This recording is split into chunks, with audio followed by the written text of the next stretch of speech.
A few days before Christmas, I wait in the arrival lounge of Manchester Airport in Manchester, New Hampshire. I have watched other families and loved ones greet each other as they enter the lounge after a short flight from Boston. I am waiting for my wife, Dr. Emily Walker, to return to my home. Emily has been working in Puerto Rico for the past 6 months, and I haven't seen her in about a month since Thanksgiving. My name is John Walker, but friends and coworkers call me Johnny for obvious reasons. I'm the same age as my wife, 27, but if she's a doctor, I became an engineer and work for the city here in Manchester. I'm 6 feet tall, have dark brown hair and brown eyes. Emily and I were high school sweethearts, each other's first love and first lovers. We went to college together, but I graduated early since Emily was still studying to be a doctor. We married shortly after graduating from college, almost 2 years ago, and have been renting a nice 3-bedroom house in North Manchester for several years now. Emily's first job after medical school was working for an NGO, non-governmental organization, called Doctors Without Borders. They give doctors 6 or 12-month contracts to work in third world, or difficult economies where medical care is desperately needed. Many young doctors like Emily take this opportunity to gain experience. Plus, working in humanitarian aid always looks very good on a resume. Emily is halfway through her 12-month contract, having first traveled to Puerto Rico back last summer. It's hard to maintain a long-distance relationship. We've been so close and done everything together since we were 16. These periods between her going home are the longest I've spent without her in the last 10 years. I missed her so much.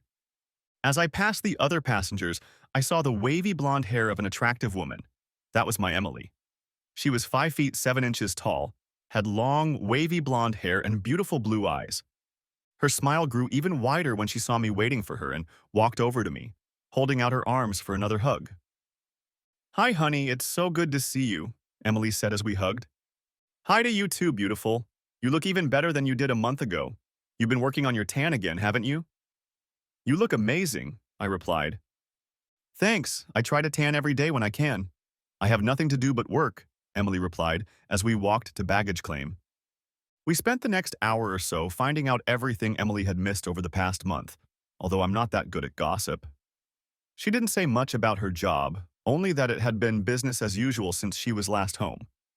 While Emily was in the kitchen calling her mom, I helped her carry her suitcase upstairs to our bedroom, unzipped and opened it so she could start unpacking when she was ready. As I opened the lid of the suitcase, I noticed an article of clothing on one side of it. I pulled it out to examine it. It was a red see-through teddy. I had never seen her wear it before. Maybe she bought it to surprise me since it looked like new. So I put it back and closed the lid of the suitcase. After we ate dinner, I was looking forward to doing it with Emily again. It had only been a month, but even that was too long. I half expected her to come to bed in her red plush I'd seen earlier, but instead she came out of the bathroom in a long t-shirt. Maybe she was saving it for a special occasion. We spent Christmas Day at my parents' house, since Emily's parents had moved to Florida a few years ago. On the third day of Emily's visit, I still felt like something was missing, that spark that usually occurs between us. I thought back to Thanksgiving, and I have to say that the 2 nights Emily was home weren't the best either. I chalked it up to the fact that she too was tired from traveling, and she also told me that she too had worked herself to exhaustion and needed a well-deserved rest while she was here. What about now? She doesn't seem tired or worn out now, but at the same time, she doesn't have the spark and enthusiasm that she had before she left in the summer. Maybe I'm just fantasizing. Maybe I'm remembering our lovemaking as something better than it actually was. But I don't think it was. When the last day and then night came, I was still waiting for her to bring the new red plush toy I'd seen in her suitcase. If there was a night for it, it was tonight. Emily is flying out in the morning, so tonight is our last night together until she comes back for the weekend at the end of February and then spends a week here for Easter. I was disappointed when she walked into the bedroom wearing nothing but a roomy t-shirt, one of my old ones. I was tempted to ask her about the red plush, but I didn't, focusing on giving her the good love she deserves. In the morning, after taking Emily to the airport and saying goodbye to her, I watched her plane take to the sky to take her away from me again. It's days like this that take the most energy, as the countdown to her return begins anew. But that wasn't all that was eating at me. I had never felt so disconnected from Emily as I did during those vacations. It felt like we were just doing our chores, even though I was doing everything I could to make her trip memorable. I didn't feel like Emily was trying as hard as I was, and now it's hard to shake that feeling. Is it about her work? Is it about me? Is it that as she traveled and met new people, she found that she now regretted being single? Is she tired of our marriage, or am I just seeing things that aren't there? I shook my head as I walked back to my truck. I had to get to work. On the way to work, I couldn't help but sink into my thoughts. When Emily first went to Puerto Rico last summer, she called me every day, sometimes twice. But around September, that stopped as well. And now the daily calls were only weekly.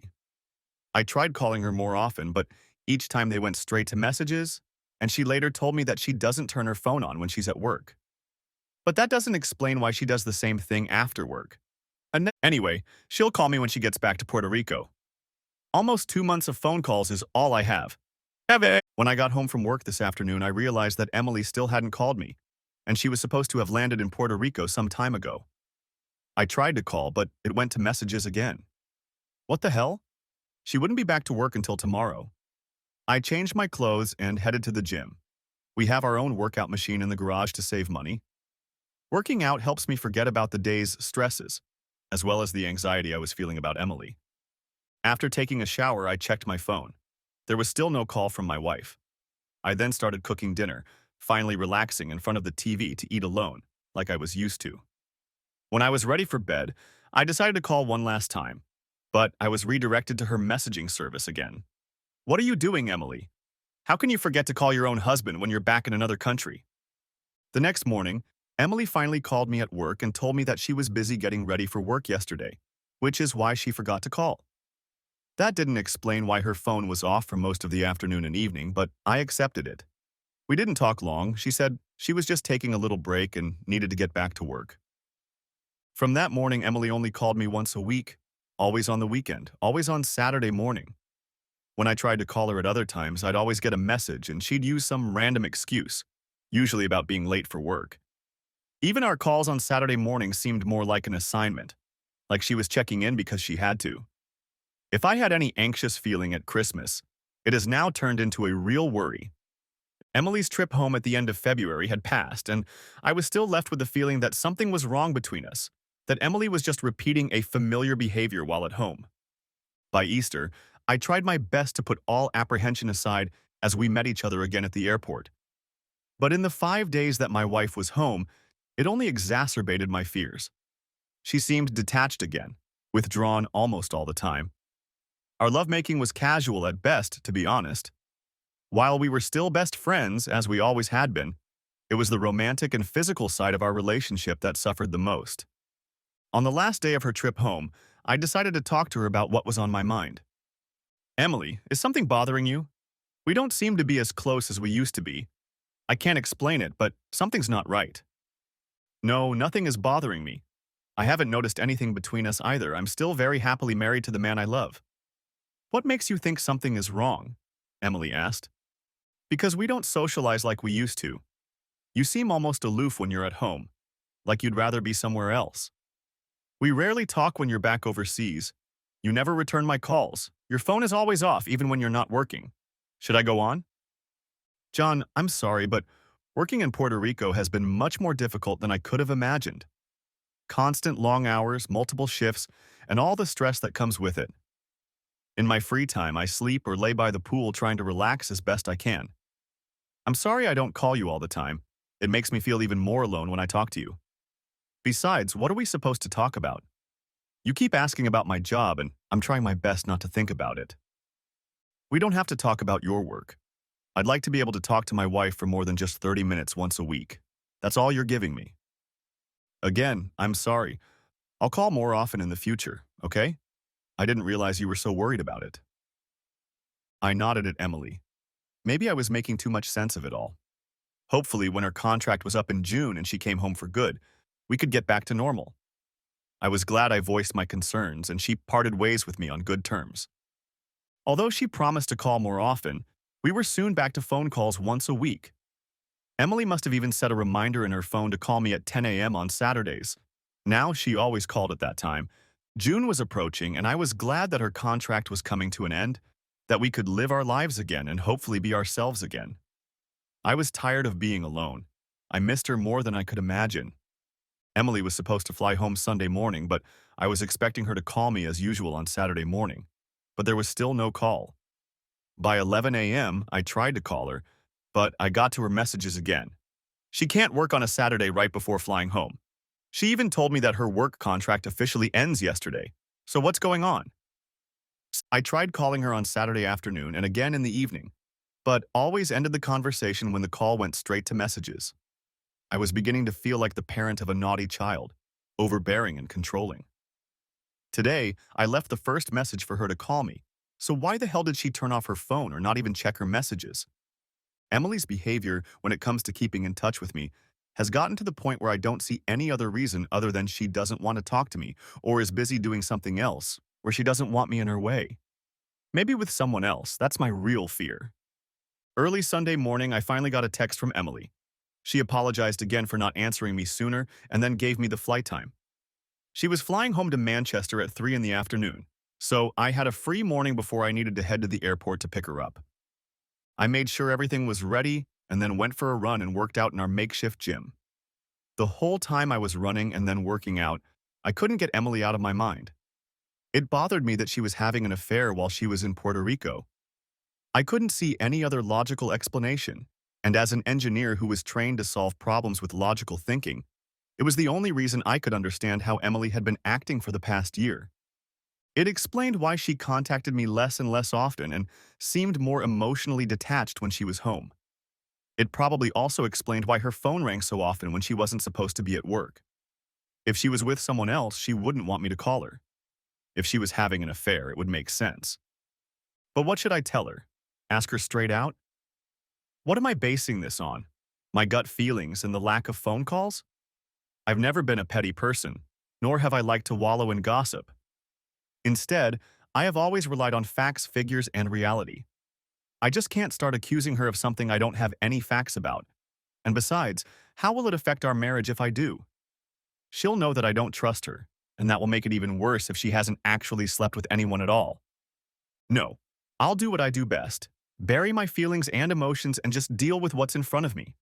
Emily will come home this afternoon and maybe all of this will be behind us and our lives will return to normal. Emily was greeted very warmly upon her return, and I was glad she was finally home. We quickly began to return to family life, although I still felt that we were not yet back to the relationship we had before she left for Puerto Rico a year ago. It just didn't feel the same. Emily is still a pleasure to talk to. She can be fun and genuine, warm and loving.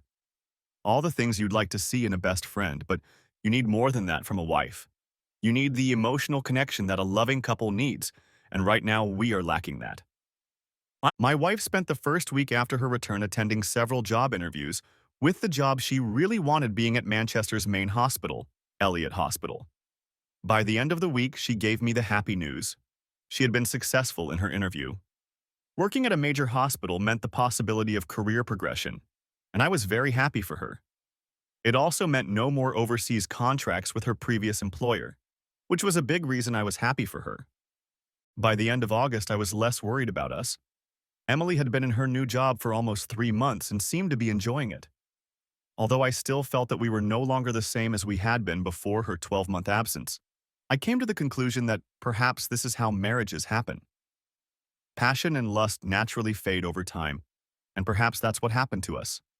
Though I'd say it was mostly one-sided. Emily seemed to lose some of her passion for me, not the other way around. The last few weeks have been particularly telling, as if we were just two good friends living in the same house rather than a young married couple in love, and I have no idea why. No, that's not true. I have my suspicions. It's a Sunday morning at our house in early September. I've just made us both breakfast and coffee. I have a busy day planned. In the morning, I'm helping a friend with a home renovation, and in the afternoon, I'll be at the site for one of my jobs. I almost never work on weekends, but this was inevitable. Good morning, John. You've already made breakfast. What would I do without you? Emily stated, kissing my cheek as she walked into the kitchen and sat down to eat. Good morning, sweetie. I have a busy day planned. I hope you don't get bored sitting home alone all day, I replied, layering myself with the bacon I had just cooked. Oh, I'm sure I can think of something to do. Maybe even go out for a while. Are you going to walk or catch an Uber? I replied, sipping my coffee. Right now, we only had one car, my Ford truck, which I needed today. No, I'll think about it. What time do you think you'll be home? Emily asked. Probably around 6 o'clock tonight, maybe 7. Were you planning on making anything for dinner tonight? If not, I can always grab a snack on the way home, I asked, finishing my bacon. Santa, you better grab something in case I go out for a while. By the way, I wanted to tell you something. Emily replied, You're not pregnant, are you? I smiled back. When she said she wanted to tell me something, it was our standing joke.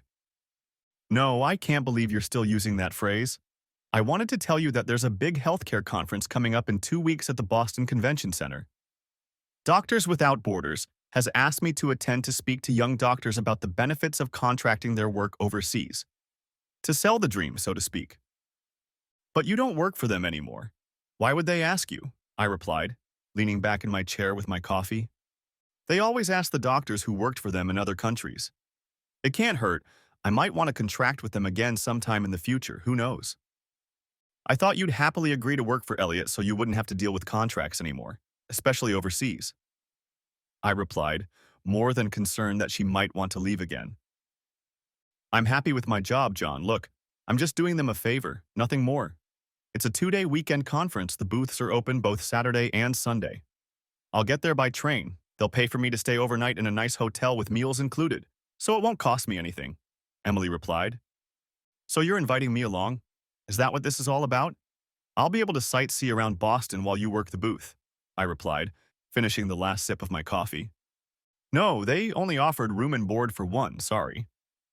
But the hotel room will fit both of us. We don't even need to tell them that. I'll pay for the food myself, I replied. Sounds good. But I don't want to mess around with reservations. The hotel will want to charge them for a dual reservation, not just one. It's only 2 days and a Saturday night, plus I'll be working most of that time. We can go to Boston together another time, okay? Emily replied. Okay, fine. At least I gave it a try. Hey, I gotta go. Peter's waiting for me there in 30 minutes. If you get out, call me and let me know where you're going, okay? I can probably pick you up later. I replied, giving her a kiss on the cheek before starting to put on my work boots. I'll be fine. Maybe I won't go anywhere at all. I don't know. Bye, sweetie, replied Emily as I walked out of the kitchen and headed towards the exit of the house. Today, I was helping Peter with the concreting as well as other chores. The other chores were done, as we were still waiting for the late concrete truck to arrive. It was already 3 hours late, and the time was nearing noon. Then Peter finally got the call that the concrete guy had some serious problems with his truck and was canceling all work for the day, so that freed up most of my day. I had planned to leave for the job site at 4:30 p.m., but called the customer to see if he could get there earlier. I was relieved to find out that he would indeed be able to meet me at 1 p.m., so I said goodbye to Peter and headed to my truck to get ready to meet the customer. What I expected could have taken 2 hours, we settled in just 20 minutes. The customer knew exactly what he needed, so I didn't have to spend time explaining all the options. When we were done, I checked my phone to see if Emily had texted to say she was leaving, but there was nothing, which meant she was still at home. So I headed home to shower and spend the rest of Sunday afternoon relaxing with my gorgeous wife. As I entered the house, I called out to Emily that I was home and started to take off my work boots so as not to get the carpet dirty. Receiving no response, I called out to her again, walked through the living room and kitchen to the laundry room to throw clothes in the washer, and then headed to the bathroom to take a shower. I went into our bedroom, but Emily wasn't there, so I quickly looked out into the backyard. Emily still wasn't there. I got in the shower. I was a little annoyed that she didn't call and tell me where she was going like I asked her to. I swear, sometimes it feels like only one of us is married, but whatever. As I changed in the bedroom, I thought about Emily's red teddy. I still hadn't seen her wear it since I noticed it in her suitcase when she came home for Christmas. If she wasn't going to wear it, why had she bought it and brought it with her from Puerto Rico? And why would she have it in Puerto Rico anyway? Obviously, she had taken it with her when she went back there. That was another thing I couldn't explain to my wife. Her underwear drawer is right above mine in our dresser, and I opened it to see if she still had that little red stuffed animal or not. It took me a little digging, but I found it like it was hidden in the bottom and back of the drawer. When I pulled it out, something wasn't right. It looked like it had been worn and washed several times. Some of the trim around the waist was a little torn, and I also noticed that one of the buttons in the front was missing. She had obviously worn it because the last time I saw it in the suitcase, it looked brand new. But when had she worn it? She never wore it for me. And how do you wear out a stuffed toy unless you wear it while someone's entertaining you? What other conclusion am I supposed to draw from that? It explains why she hid it in a faraway drawer. Maybe it wasn't meant for me. I put the plush toy away where I found it, hiding it in the far drawer like Emily did. Where the hell is Emily? I asked her to let me know where she would go if she went somewhere else. I picked up my phone and called her, but it disconnected again. What the hell? Not this shit. And then there was nothing left for me to do but wait for her to come home. So I decided to marinate some steaks for us to eat tonight. After that, I headed to the gym again. I needed to get the thoughts of Emily's infidelity out of my head. At 5:30, I heard the front door close. Emily walked into the house and headed into the bathroom to take a shower without calling out to me or saying anything. She must know I'm home. My truck is parked right out front. Again, odd behavior, unless she has something to hide. When I heard the shower turn off, I went into the bedroom to say hello to her. So why didn't you text me to tell me where you were going like I asked you to? What, are you my parents now? Sorry, I take care of my wife. Maybe I should care less, not like you, I replied. I was just out with friends, okay? I didn't think you needed to know where I was every minute. But why was your phone off? You can't use the excuse that you were working this time. It wasn't off. I must have accidentally put it on silent. What's this all about, John? I shook my head. The only thing I could say in answer to that question was that I thought she was cheating on me. But I didn't have any proof of that accusation, so I stayed silent. Did you at least bring anything home for dinner, John? No, I've got some steaks marinating right now. I'm going to barbecue them in a minute. Maybe you can help with the salad if you want. Sure, but you'd better clean the barbecue first. Go, Emily replied, trying to push me out of the bedroom. Okay, but I need to go to the bathroom first, I replied, heading into our bathroom. Wait, I just need to grab my dirty clothes to take to the laundry room, Emily replied quickly, pulling her clothes out of the laundry basket she had just set out. I stood there wondering why Emily was bothering. Again, what is she hiding? After going to the bathroom, I headed to the laundry room to get the portable barbecue we had stored there. I noticed the washing machine was already on. It only fit the clothes we'd both worn today and barely had enough for a load. It seemed to be trying to wash any traces that might have been left on the clothes. Or maybe I was just being paranoid, and I was imagining things.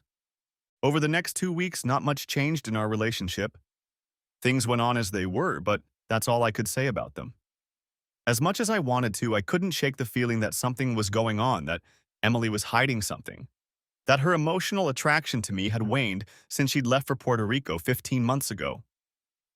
I'd hoped things would go back to normal after her contract ended, but it's been almost 4 months and we still haven't gotten back to normal. Now I'm paranoid that tomorrow she's going to go to Boston alone and spend the weekend there. Could she be there with someone else? Am I being played? It's Friday night, and I decided to give her the best night possible to remind her of me while she's away for the weekend. But no such luck. She whispered, I just got my period. I swear her period had only ended 2 weeks ago, but what could I do? Saturday morning, I dropped her off at the train station and headed home. I was completely free this weekend. I had no plans. I walked into our bedroom and sat on the edge of the bed, not knowing what to do to occupy myself. Later, I would get a workout in and go for a run. But what to do for the rest of the day? I looked around and noticed that Emily hadn't closed the underwear drawer in the dresser when she packed her clothes for the night in the morning. I got up to close it, but found myself wanting to take another look at her red plush toy, as if it symbolizes the fears I have for my wife. It's something I just can't explain. I went through all of her underwear in the back and bottom drawers, but I still couldn't find it. I kept looking. Where is it? I pulled the drawer all the way out and put it on the bed, going through all her clothes to make sure I hadn't missed it. No, it definitely wasn't there. Had she really taken it with her? Why had she done that? There was only one reason, but I didn't want to admit it to myself, even though I knew the answer. I put her drawer back in its place and checked the other clothes drawers and the laundry basket in the bathroom. There was nothing there. I checked the washing machine in the laundry room. Empty. I even checked the trash can to make sure she hadn't thrown it out, but also to no avail. Screw it. She must have taken it with her. All the suspicions I had until now have finally been justified, and I can no longer make excuses or deny what now seems obvious to me. My wife must be having an affair. I have no idea with whom, but it must have started with someone she worked with at Doctors Without Borders in Puerto Rico. Of course it did. My wife will be in Boston this weekend with others from that non-governmental organization. I bet the man she had an affair with will be there too. Will she wear her red teddy for him today, whoever he is? And what had happened since she'd gotten home? It didn't explain her still aloof demeanor, especially over the last month. Her head was splitting with confusion and anger. Had Emily really done this to me, to us? We had it all. We'd been high school sweethearts, dated in college, then married and lived together. Everything was just fine between us before her contract in Puerto Rico. So why would she risk ruining what we had? We have been best friends and lovers for the past 10 years, but lately it seems like we are just housemates and nothing more. I don't know the answer. I just know that the pragmatic side of me, the logical and fact-based side of me, needed proof. I needed a slap in the face of her infidelity before I would finally accept it and not confront her. I put on jeans, shoes, polo shirt and jacket, grabbed my keys and headed out the door. I would drive to Boston, to her convention, and figure out for myself what was going on. As I entered the large convention hall, I picked up one of the brochures that also had the location of all the vendors. I found where the Doctors Without Borders organization booth was located and headed there. I'm not stupid enough to just walk up to Emily's booth and expect to see something obscene. No, I would stay back and walk around the other booths from a distance from which I could observe her, who she was with and how they interacted. When a representative from some medical device company started telling me about their products, I saw Emily in the distance. She was sitting with another woman chatting at the back of the booth, and two guys, clearly also employees, were chatting with the audience as they walked by. After 20 minutes, I ran out of questions for the guy who was talking to me and moved to another booth from where I could continue to watch my wife. For the next 2 hours, I continued to watch her. The two guys had left much earlier, leaving Emily and her coworker behind. I didn't see anything strange. Emily would talk to people as they passed the stall. Sometimes she would give someone more time if they were genuinely interested in the NGO. I was starting to get bored of this, so I found one of the restaurants inside the building and grabbed a bite for lunch. When I went back to check on Emily, she wasn't there anymore. The two male employees had returned instead and were working in a cubicle again. I wandered around trying to find my wife, and then I remembered the food pavilion where I had just had lunch. Maybe that's where I have the best chance of finding her. Maybe she's having lunch there, just like me. At the third establishment I passed by, I noticed that she was sitting with the same employee she had been working with all morning. I quickly turned and walked away, sitting down behind a food stand some distance away, but I could still watch her from there. Sitting there, I thought about what I was doing and how shitty I felt right now. Do I really enjoy spying on my wife like this? Watching her and observing her like some amateur sleuth. I should be better than this. Emily deserves better. What the hell am I doing here? I stood up and walked away, leaving the convention center to sit by the entrance and gather my thoughts. What do I hope to find out by being here? That she's with her lover in the middle of the convention she works at? No, if she is with him, it will only be in the evening, after work. She'll go back to her hotel room where they can be alone together, hidden from prying eyes. But I don't even know what hotel she's staying at, let alone the room number. And what would I do if I did? Sit in the hotel lobby and wait for her to pass by? This whole trip seems pointless. I'll probably never find out what I think is going on with Emily. It's just ridiculous. I stood up, about to head to the garage where my car is parked, but ended up going back inside to check on Emily one last time because I couldn't let her go that easily. I found her in a booth. She was chatting with another woman again, and there were two guys there as well. I wondered if one of the guys was someone she might be having an affair with, so I watched her closely while she chatted with both of them. One of them was larger, fatter, and hardly a match for my wife. The other man was a little older, taller, thinner, and obviously balding. And again, I saw nothing of interest in him from my wife. When she talked to both of them, it seemed quite normal, like the interaction of people working together. Maybe I'm just paranoid. Maybe nothing is going on and I'm just making it up. Because our life hasn't been as good as it used to be for a long time, and I want to blame it on something or someone else. It's 3 in the afternoon. The convention booths close at 5. I figured I could wait for Emily to finish work and see where she goes and who she goes with. In the meantime, I needed a beer. So I headed over to the big bar I'd seen earlier near the food court. It was already pretty crowded there, with people sitting at regular tables, so I took a bar stool at the end of the counter. There were 3 people standing next to me talking. Obviously, they were working in one of the booths today. They were very loud, and it was hard for me to even enjoy my beer when they were talking. Eventually, they left and I ordered a second light beer. After all, I'm driving since I'm not going to be staying here overnight. About 20 minutes later, 2 more guys took seats at the bar next to me. That's when I realized that these were the same 2 that Emily had worked with today. My first thought was that maybe Emily was going to join them and find me sitting here. Then I decided that Emily and the other woman were probably working at the kiosk until 5 p.m., since they seemed to be alternating with the 2 guys who were now drinking beers next to me. And they started talking about work and then about someone they used to work with, some guy they both knew. I distracted myself from their conversation, which had been going on for about 20 minutes now, and checked the time. It was almost 4 in the afternoon. Picking up a mouthful of beer, I wondered if I should leave after my beer. Emily seemed to be doing exactly what she said she was doing here, and I felt like an asshole for doubting her. I'd never been jealous or suspicious of Emily before she left for Puerto Rico, so why would I be now? A red plush toy came to mind. Emily always turned her phone off when she wasn't at work. Besides, our intimate life had suffered as well, but was that enough to suspect her of cheating on me? Was she? Finishing my beer, I was about to get up and leave when the guy next to me mentioned Emily in a conversation with someone else. Have you met Emily Walker before today? The pretty blonde in the booth? Have you spent any time in Puerto Rico since last Christmas? Another, slightly larger guy asked. No, I've never been to Puerto Rico. Most recently, I worked in Guatemala, and before that in Honduras. I've never met her until today, but she's very attractive. Her husband is very lucky, replied the older, taller and thinner guy. I felt a sense of satisfaction. Yes, I was very lucky. I don't know how lucky her husband is. I was with her in Puerto Rico until last Christmas. Have you worked with Ryan Knight before? He's one of the senior doctors who has been with us for a number of years. He was a team leader in Puerto Rico. He and Emily spent a lot of time together, and I mean a lot, the larger guy replied, smirking slightly. I almost turned around to ask what he meant, but remembered I didn't know these guys. What the hell, though?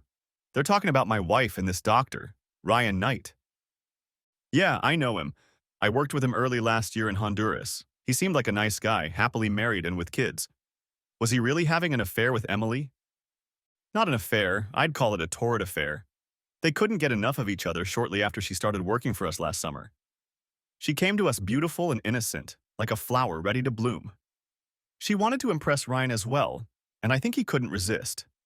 From the beginning, every moment they weren't working, they were having fun. In the dorm where we all lived, you could hear them doing it day and night. He even changed her roommate and moved in with her himself, which shouldn't have happened. 2 married people of different genders living together like that. He only got away with it because he was the boss. The bigger guy continued. I was stunned. All this time I had been wondering if something was going on, and now this guy just laid it all out for me. I couldn't believe it. I felt numb.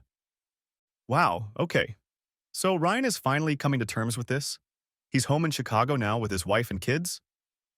Well, I talked to Emily just before that, asked her if she was in touch with Ryan or not. I mean, it was pretty clear at the time that they were a couple, they lived together, had dinner together, were inseparable. Not that their relationship was kept secret or anything like that. But here's the interesting thing. She told me that he now works with her at Elliott Hospital in Manchester. According to her, he only started working there a month ago. I think she probably helped him get a job there too, but she'll never tell me that. Wait, he got divorced? He left his wife and kids for Emily? An older balding guy asked. I asked her about it. Well, if he's even divorced now. She said no. He's just working with her for a while. Whatever that means. I bet Ryan told his wife he's got a contract somewhere overseas while he's having fun with a young doctor in New Hampshire. He's just crazy for daring to do such a thing, lying to his wife to be with Emily. Doing that with a wife and kids at home is just tinny. The balding, thin guy replied, and I agreed with his point of view. It's tinny. Emily ruined our marriage, too. You say that, but you haven't seen Emily sunbathing on the beach or by the pool in Puerto Rico. If you had seen, my goodness, even you would be surprised. The fatter guy replied, No, I couldn't live with myself if I ever did that to my family. No matter how wonderful she is, it's not worth it. Besides, she's married, working now and no doubt sleeping with Ryan again, and then what? Will she go back home to her husband? The skinny older guy replied. Yeah, I know it sucks to be in his shoes. Well, don't talk about it when she gets here after 5. It's really none of our business if she wants to have fun outside of marriage. I'm sure Ryan will be here soon too. There's no way he's going to pass up the opportunity to spend the night with her, replied the bigger guy. Well, it'll be great to meet Ryan again, though I can't say I'll respect him as much now. What he's doing isn't good. I could never even think about doing shit like that to my wife and kids. The balding guy replied, Come on, even for a hottie like Emily? Man, I'd give my left nut to spend just one night with her. The bigger one replied, chuckling loudly. But you're single. You don't have a wife and kids at home to think about. There's more to life than just having fun, even if she's 10 out of 10 like Emily. The balding guy replied, Fair enough. Just remember that mom is the word when Emily or Ryan gets here, okay? Sure. I was still trying to pick my jaw up off the ground. Hearing them talk about my cheating wife with her lover still made me feel like I had just been punched. Everything made sense to me now. Everything made sense. Even her recent behavior was understandable. She was having fun with this Ryan guy again. She must have spent all day with him that Saturday when she wasn't home, which was why she hadn't answered her phone and wanted to shower and wash her soiled clothes as soon as she got home. My anger reached a boiling point. I wanted to grab the fat man and ask him what else did he know. But instead I tried to act casual, stood up and walked out of the bar. I swear if someone had bumped into me on the way out, I probably would have punched them. I went and sat down in front of the convention center again. It was already 4:30 p.m. Did I want to wait to see her with him? To find out who this Ryan guy was? No, I don't care who he is. I'm more mad at Emily than anything else. I don't care if he's cheating on his wife. I don't care at all. All I care about is Emily cheating on me. That's all I care about. What angers me most about Emily is the lies and deceit, not just the betrayal. If she fell in love with this guy right after she arrived in Puerto Rico, why didn't she break up with me then? At least she should have had the courage to do so when she got home. Instead, she pretended we were still good. Did it with me later when she clearly didn't love me anymore. Why? And now, to help this guy get a job in our hometown where everyone knows us, she continues her affair right under my nose. I can't understand this complete lack of respect for me. It's like she's infected by me. That's what I can't understand. Why is she doing this? I've given her everything I can. We've always been best friends and lovers since high school. I've never kissed another girl other than Emily, let alone something more with someone else. And now she's flaunting her infidelity like she doesn't care about me at all. How did we get to this point? The only thing left is, do I really need to see her with him with my own eyes? To clear my doubts? Maybe. I think it would be closure. That by seeing her with another man she's romantically involved with, I would realize once and for all that our marriage is truly over. I tried to pull myself together, but it was difficult. My mind was still spinning with thoughts, anger, frustration, and questions. Chief among them was the question, why? Why, Emily? Why did you decide to cheat on me? It's 5 o'clock in the evening now, so I got up and went back to the house when most people had already left. I don't want to run into her yet. I just want to see her with him, for me, for closure. I headed towards the bar, stopping and sitting down at a coffee shop nearby. From where I'm sitting, I can see the end of the bar where I was earlier. Two guys are still there along with Emily and another woman. Now a third man was there, a tall guy with nicely slicked back brown hair, trim and well-dressed. He was standing next to Emily and now had his arm around her waist as they stood and socialized with the others. This must be Ryan, the same guy my wife cheated on me with. Seeing my wife standing with another man as he embraces her, claiming her for himself, is very hard. Until today, I thought Emily loved me and only me. Even with all my suspicions, I hoped and prayed I was wrong. It's hard to explain this moment, to see her with him with her own eyes. She broke my heart and all my trust in people in one fell swoop. What do I do now? Do I go over there and confront her? Should I punch this guy in the face and tell my wife to back off? I want so badly to go in there and vent my anger. But no, I don't want to get an assault charge on top of the pain she's already causing me. My pragmatic side tells me not to make rash decisions while I'm emotionally upset, that I need to go home and calm down first. Now I have proof. I got what I came here for. I pulled out my phone and turned on the video, zooming in to capture them. As if on cue, Emily turned slightly toward Ryan and kissed him on the lips. Just a quick kiss. But it clearly showed what he meant to her. I pressed stop and headed into the garage. It felt strange walking into our house that we'd shared together for years. While Emily had been in Puerto Rico, I had felt lonely here, but now our house seemed different. Now it only served as a reminder of what should have been, but was now gone. It would be hard to sleep tonight, knowing that my wife was being entertained in a hotel room by her lover in Boston, while I lay here alone. Once again, the only question I had was why? Why Emily? I decided to go back outside, go to a bar or something, get some dinner and maybe have a couple beers with friends. I just didn't want to be alone. I didn't get home until 2 in the morning, and I had no trouble falling asleep after drinking too much the night before. The morning hangover seemed to exacerbate my bad mood about marriage. I needed to clear my head and decide what to do before Emily got home tonight. One thing I knew for sure was that our marriage wasn't going to continue as it had before, and I wasn't going to pretend I didn't know about it or that I had come to terms with it. No, it was definitely over. But what now? Pack up and move? No, screw it.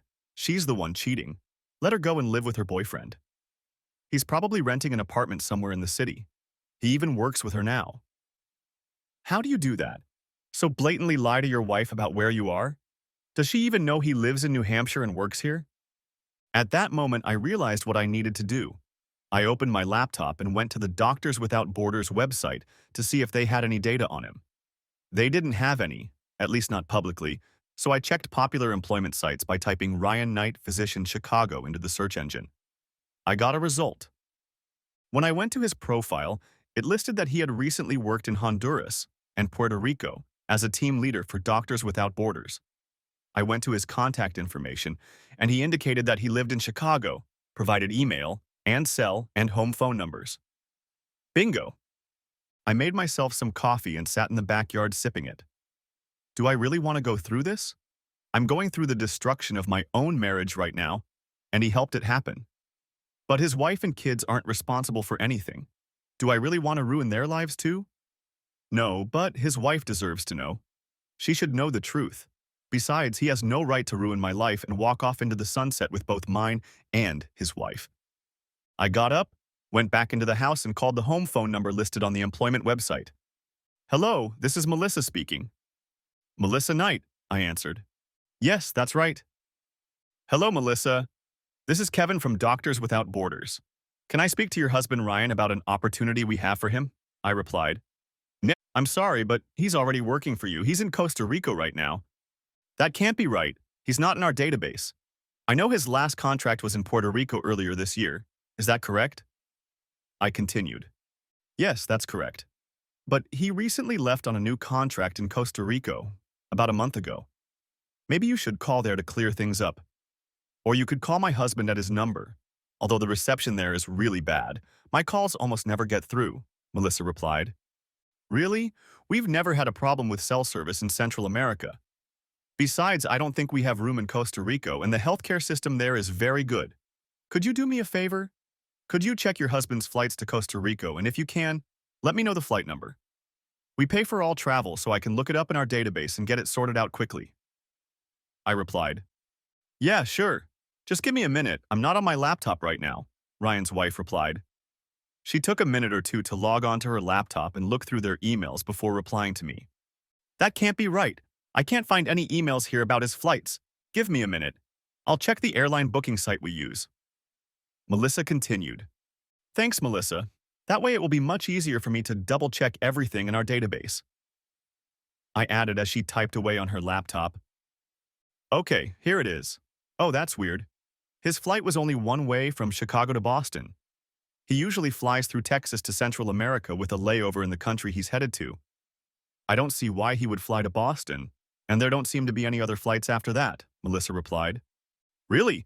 We never book flights through Boston unless our contractors live in the Northeast. Give me your flight number. Maybe I can check to see what happened. I continued. Melissa read out the flight number, and I pretended to dial it while she spoke. There's nothing in our database. He didn't come through us for this flight. Are you sure he's working on our contract?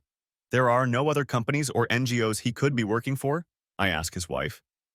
No, he told me the contract is with Doctors Without Borders in Costa Rica for 6 months. I'm 100% sure of that, she replies. Well, I don't know what else to tell you except that he doesn't work for us now, and that we haven't paid for his flights, lodging, and salary lately. Perhaps if you check your bank statements, you'll see details of another flight he paid for. Or you can find out who paid his salary. I realize this is probably a little strange, but I don't have anything for him right now, which is why I'm calling to offer him a job. I replied, Hold on, just give me a minute. Melissa answered with a sigh. I could hear her typing. If nothing else, she would now be suspicious of her husband and want to know the truth. This can't be happening. What the hell is going on? Melissa spoke aloud, though it was clear she wasn't addressing me. He hasn't withdrawn any money from our bank account in the last month. How the hell is he even paying for anything? Melissa said out loud again. Maybe he got an advance before he left, or maybe he has another bank account. I replied, No, we only have our joint account and there are no advances in it. Why would he open another account?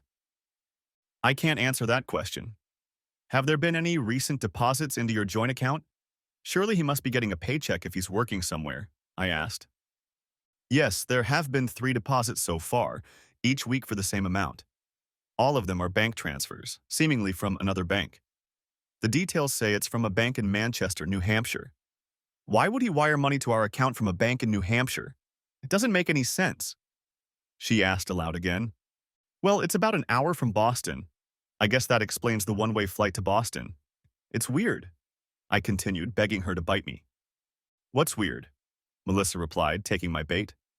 We only have one other doctor in our database from Manchester, New Hampshire. I had her last contract. He was in Puerto Rico and worked for your husband for a year, up until June. What was he doing in Manchester with her? I wonder if he is working there with her again. It would make a lot of sense if you were now receiving remittances for his salary from a bank there. I replied. The hint of his wife was obvious, even if I had been acting calm. That's impossible. What would he be doing in New Hampshire with some woman who worked for him before? Why didn't he tell me about that? Why didn't he tell me about the flights and the bank accounts? Oh God, Melissa's voice broke. She had just realized the full implications of this. She had just realized that her husband was cheating on her, lying to her. Who is she? This woman who lives in Manchester? What's her name? Melissa almost demanded. I can't divulge personal information of our former employees. I'm sorry. I replied as if I meant it. But she's a doctor, right? Melissa continued. Well, I only contract with doctors. That's what I do. I answered her. Manchester can't be that big. Surely there can't be that many hospitals there. He must be working in one of them, Melissa replied. I'm sorry, Mrs. Knight, I don't understand, I added, as I continued to act out the play. Don't worry. I'll find out where he works and what he does. Maybe there's something else? I don't think my husband would want to work for you at the moment, Melissa replied. Okay, I apologize for causing confusion. I hope you get it straightened out, I replied. Oh, don't worry, I'll fix it, Melissa stated firmly before ending the conversation. It went as well as it could have, but why do I still feel like a big piece of shit for doing this? I can't enjoy ruining her life. Even if her husband and my wife are the real reason for it, I'm just helping her find the truth. With that over with, I had to decide what to do about Emily. I decided that I wasn't going to move out. Emily should do that. I went to the garage, got our 2 suitcases, took them into the bedroom and started packing her clothes. They were full before I was even done, so I took our last suitcase from the laundry room, gathered the rest of her clothes and all of her stuff from the bathroom. Finished with that, I carried all 3 suitcases to the front door, leaving them there for Emily to get home in the evening. With that task completed, I headed to the gym for a run. Now, sitting here eating my lunch, I'm trying to think through what I'm going to say to her and what she might say in response. I'm determined not to lose my temper. I don't want her to see how hurt I am right now. No, I'm going to have the courage to do what she should have done a year ago. End this once and for all. I watched sports on the TV to pass the time. It was almost 6 in the evening, and Emily would soon be calling me to pick her up from the train station. That reminds me. I picked up my phone and turned it off. 2 can play at this game. At 7:30 p.m., I hear a car stop in front of the house and the door close. Then, our front door opens and closes. As Emily walks into the living room where I'm sitting, I see her stop and sigh. John, why is your phone off? You were supposed to come and pick me up and I had to drive my car home. And why are all of our suitcases standing by the front door? Emily asked, sinking down on the couch next to me. I'm so tired. It's been a very stressful and tiring weekend. I feel like I need a few days off to recover. Emily continued when I didn't say anything else. Those suitcases are for you. They're full of your clothes and things. I know exactly why you're so tired after last night. I know who you spent that night with. I know everything. I replied calmly. John, what are you talking about? You don't understand anything. Emily replied with a note of concern in her voice. You can stop lying, Emily. It's all over now. You should have had the courage to end our marriage a year ago after you started cheating on me. Things have been going your way ever since. I didn't understand why, but I do now. I kept my composure as I answered her. What are you talking about? About cheating? What are you trying to say, John? I love you, Emily replied, raising her voice. It seemed like she was beginning to realize that everything was falling apart now. Yes, that's exactly right. You haven't loved me since Dr. Ryan Knight started entertaining you every day and every night while you were in Puerto Rico. Like I said, I know all about it. Emily fell silent. Her eyes began to water. Finally, she jumped up and ran off to her bedroom, closing the door behind her. It annoys me that she doesn't even have the courage to admit it now that she's been caught. Maybe she's been lying for so long that it's hard for her to admit what she's been doing. I stayed sitting on the couch watching TV, not intending to talk to her, knock on our bedroom door and ask her to come out. Screw that. She could come to me. This is all on her conscience. She has to figure it all out on her own. An hour had passed since Emily had run off to our bedroom. I decided I needed to eat and headed to the kitchen to make something. As I sit on the kitchen bench eating warmed-up noodles, I hear our bedroom door open and a red-eyed and still crying. Emily comes out of there. She walks into the kitchen and sits down on a stool on the opposite side of our bench. John, we can talk. I have something to say, Emily says quietly. Sure, come on, let's hear it, I reply, finishing my noodles. First of all, I'm sorry. I'm really sorry. I never meant to hurt you. Not for anything in the world. I didn't mean for any of this to happen. I really didn't mean to, confessed Emily sincerely. And yet, once it did, you kept doing it over and over and over and over, I replied calmly. I know I feel terrible about it. I'm sure you don't. You liked having fun with him, that's why you kept doing it. You need to stop lying to me. Be honest for once, I replied. Emily turned away from me, breaking eye contact. She then closed her eyes and sat in silence for a few seconds before she looked at me again and spoke. You're right, John. I do enjoy doing it with him. Every time I came home to you, all I could think about was being with him again. Being with him again. I hate the way I feel. I hate what I did to you, Emily admitted. Then I'll ask you again. Why didn't you break up our marriage as soon as this all started? Why did you lie to me pretending that we were happily married when all you wanted to do was have fun with some other guy? Because I didn't want our marriage to fall apart. I've loved you since we were teenagers. I couldn't imagine my life without you. And I still can't. So I kept telling myself that I could end it. That I was just going out of my mind. That I was just having fun and that I didn't love him the way I loved you. I kept telling myself that it would be over soon and we'd be happily married again. And yet now he lives and works here and you're having fun with him again. It's hardly like you want it to end or for you and me to be happily married. Hell, you even spent all last night with him after I asked you if you wanted me to go with you for the weekend so we could get a hotel room together. You blatantly lied to me. You planned to be with him the whole time. None of this is an accident. You've been lying and scheming for over a year now. I'm sorry, it's true. I only went to Boston so we could be together. It was hard for me to find time to be alone. Well, I'm sorry if my being around keeps you from having fun with someone else, Emily. You found time 2 weeks ago while I was away, didn't you? You finished having fun with him just before you came to my house. I added. Yes, I'm sorry, John, I really am. A little late for that, don't you think? You just got home from organizing a weekend away with another guy, and all you can say is sorry? Are you sorry you did it, or that you got caught? I know that anything I say probably won't make things better, which I did. But I love you, John, more than anything. More than anything in the world. You're kidding, right? You've been having fun with another guy for over a year now, not wanting to do it with me. And yet you sit here with an honest face and say you love me more than anything else in the world. Do you realize what utter bullshit that is? I think I do. And I know you're hurting right now and that it's all because of me. I know you don't want to believe me, but I love you, John. I really do. My actions don't show it, I know. Never mind that somewhere deep down in that twisted place you call a heart, you've convinced yourself that you still love me. Now you're just lying to yourself.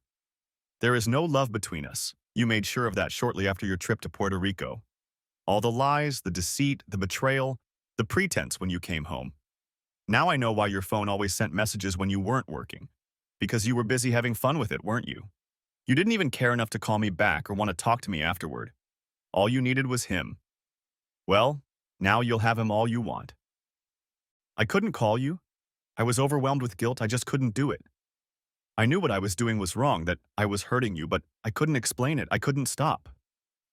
I didn't want to. Well, you should be happy now. You can have fun with Wizard Ryan whenever you want. You're free to do whatever you want now. I even packed for you. You see, I'm a good husband. John, that's not what I want. I want you, always have, and always will. You're the only man I'll ever love, I swear to you. This time, Emily was almost pleading. Like I said, it's too late for that. If you seriously think I would want to be with you after what you've done, then you have far less respect for me than the little you've already demonstrated. You think you can just apologize and say you love me, and that will somehow make things better? What the hell, Emily? You ripped my heart out and stomped on it. And now you want to sit here and talk my ear off. Just get your bags and get out. Our marriage is over, we're separated.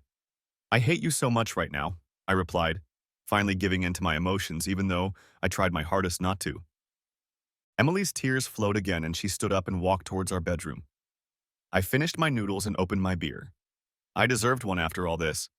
I went back to the living room and sat down at the table to continue watching the game on TV. I don't know what Emily is doing in the bedroom. Her stuff isn't there anymore. She's probably crying, feeling sorry for herself that the perfect world she built for herself has finally crumbled. 30 minutes later, Emily walks out of our bedroom and stops in the living room to talk to me one last time. John, I know you hate me right now, that I deserve this, and you won't believe anything I say. But I have to say it anyway. From the moment we started dating in high school, I knew you were the man of my dreams, the man I wanted to spend the rest of my life with. Everything about you was so beautiful, and I loved you more than I ever thought possible. Even in college, when everyone around me was partying and sleeping around, it never occurred to me that I wanted to be with anyone but you. And I knew you felt the same way. And when you proposed to me and we started living together, I thought my life couldn't get any better. Honestly, I was so happy. Everything I ever wanted had come true. I can't explain why I slept with Ryan for the first time when I wasn't home.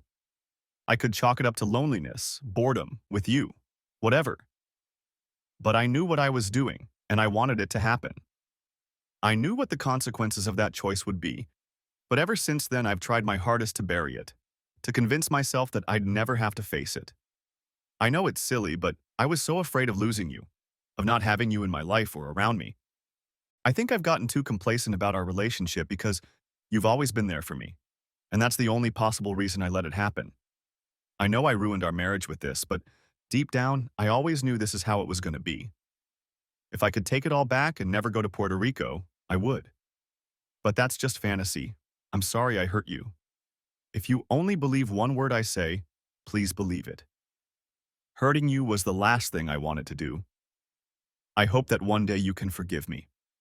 I hope you can move on with your life and be happy again. Goodbye, John. With those words, Emily turned and walked out the front door, grabbing the handles of her suitcases and dragging them to the street, where I heard a car waiting for her. She didn't say where she was going, whether she was going to stay with him or not, nor did I care. I feel that her little speech is meant more for her than for me. She's trying to justify what she did, to live with herself after what she did, that she'd like to leave memories of what we were, not what we've become, and that she would want to leave me with kind words, not angry ones. But I truly believe that actions speak louder than words, and her actions have already said more than enough. To say that the next few weeks were difficult for me is a massive understatement. I even had a hard time focusing on work. It was almost impossible for me not to think about Emily and what she had done to me. After a few weeks, I finally contacted a divorce attorney and started the process. I decided it was better to get it over with than to stall. The other problem is the house we are renting. Even though we lived here together for several years, it reminds me of her. Everything reminds me of her. In 2 months, the lease was expiring, and I decided to move out to start over. Moving into a new apartment, I hoped that it would be a new beginning, that I would start to move on from Emily, that I would finally see the light at the end of the tunnel. I was contacted by my attorney. The divorce papers were ready to be served, and I was asked for Emily's address, which I had no idea about. I advised him where she worked, and he would be able to find her at the hospital. Later that day, I received a call from the attorney informing me that there was a complication. It turned out that Emily no longer worked at the hospital. She was fired after Dr. Ryan Knight's wife, Melissa, sued her husband, seeking a divorce. The lawsuit was filed at the hospital, and Dr. Emily Walker was listed in court documents, along with her place of employment. The hospital administrator fired both Emily and Ryan. Emily for referring Ryan to them without disclosing their personal relationship, and Ryan for failing to disclose his relationship with Emily. Basically, the hospital washed its hands of her. So where is it? How do I get my lawyer to serve her with divorce papers? I gave them the address and contact info for her parents in Florida. Maybe he can get in touch with them and straighten things out. And then there's Melissa, Ryan's wife.